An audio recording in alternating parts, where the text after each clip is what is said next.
Good morning, Sasha. It's Strings Friday again. Today, we're going to be looking at your number 30, which is achiever. Now, I think I made a mistake last week. I kept referring to relator, I think, as your number 30. It's not, it was your number 29. Your number 30 is actually achiever. So, again, given that we're in that bottom portion of sort of your DNA, your strengths DNA, what we're really looking at are these non-patterns. And so again, the reason for this particular video is not to show you how to maximize use of this particular one. It's really to help you understand something that most likely you don't have a lot of this in you intuitively. Now you may have learned and you may have, gotten into, it's a fairly high um, non-pattern that you have, but it's not an auxiliary talent. So it's really something that typically we would say doesn't come all that naturally to you.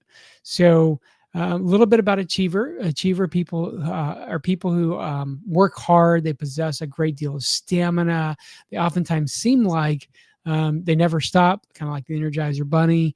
They love to, a lot of times it seems like they really love to make checklists or to just list all the things they have to do, and they kind of get a dopamine hit every time they're marking it off. And it's a fairly common strength. In fact, the frequency is 1 out of 34, which means it is the most common strength of any to have. Now it kind of makes sense, right? That we are people that are taking this test are probably people that are interested in getting better or whatever. And so you kind of see a lot of people that have achiever, but not everyone has it in their strengths. And again, that doesn't mean that someone who doesn't have achiever as a signature talent or even an auxiliary talent, they can't achieve anything. It just means that typically that's not the first thing that drives them, and that's good in many ways, right? For me, I do have high achiever, and as you well know, I'm very task oriented, very task focused. So a lot of times I focus on task over people.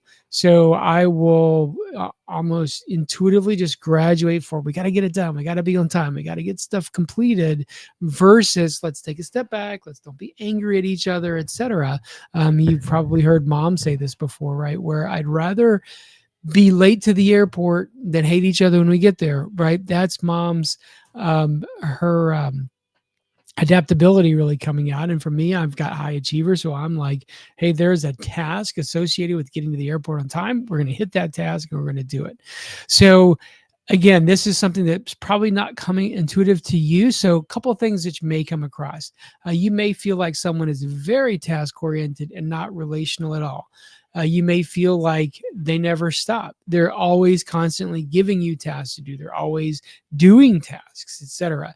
They oftentimes set a very high standard for productivity. So they make sure that they're being very productive, and then they can be, and someone with high achiever can be someone who feels like a taskmaster, feels like, boy, they're really imposing that level of sort of achievement or that level of productivity that they're holding themselves to. They're trying to hold everyone else to it. That can cause some resentment and some friction. Not saying that either one is right or wrong, but just realize that there may be some friction there. I want to go back to your strengths for a second and just sort of kind of quickly look at, what things, might what are things that you use to get things done versus achiever, because it's in the executing domain. So you see that you have number 1, you have belief. Number 6, you have responsibility, right? So responsibility. And number 12, you have focus. So responsibility, if you remember, is that one where you have ownership of a task. You can't really let that go because you said you'd get it done. Your word is your bond. And so while you're not driven necessarily by checking things off on the list, you're driven by the fact that you said you would get it done, and you're going to get it done.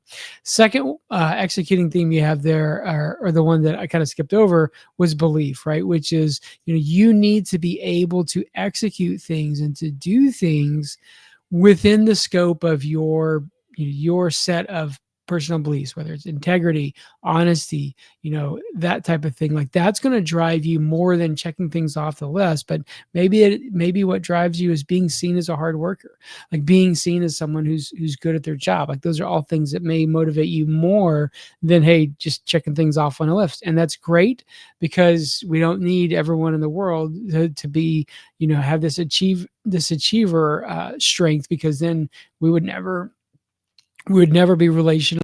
We might be doing things, doing a lot of things which aren't the best things, right? One of the things that an achiever may struggle with, and if you're running into someone who's got high achiever, this is something you can help them through, is they get so focused on completing tasks, they're not always doing the right task, especially if priorities shift. They may have missed that shift, and they may still just be knocking out their list of to-dos without really realizing that, hey, something has actually changed. So again, conversations are the best way to mitigate some of these. That's why I really like the vocabulary of the Clifton Strengths Finder, because it gives you the opportunity, kind of in a non-threatening way, to not say like, hey, dude, you need to just back off and stop being, such a checklist kind of guy. But you can have a conversation where maybe you say, hey, listen, it seems to me like you're very much a high achiever. Like you love to make to-do lists and you hold yourself to a high standard.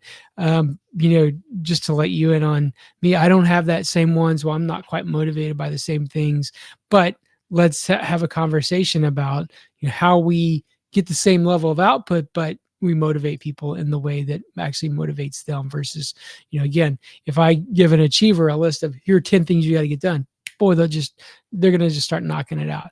Someone with high responsibility, maybe what I need to do is like, I've got 10 things. They all need to be done by a certain date, and then just let you fly. And if you're that high responsibility, which I know that you are, maybe the conversation needs to be, hey boss, I don't need you to kind of like list them all out and everything else. I just need you to give me the deadlines and I'm going to get them done, because I have high responsibility and I can't go to sleep at night knowing that I've not fulfilled a task that I've been given, et cetera. So anyway, again, hope this is helping you a little bit to understand some strengths which are probably not intuitive to you. And hope you enjoy it. Have a great weekend. Love you. Bye-bye.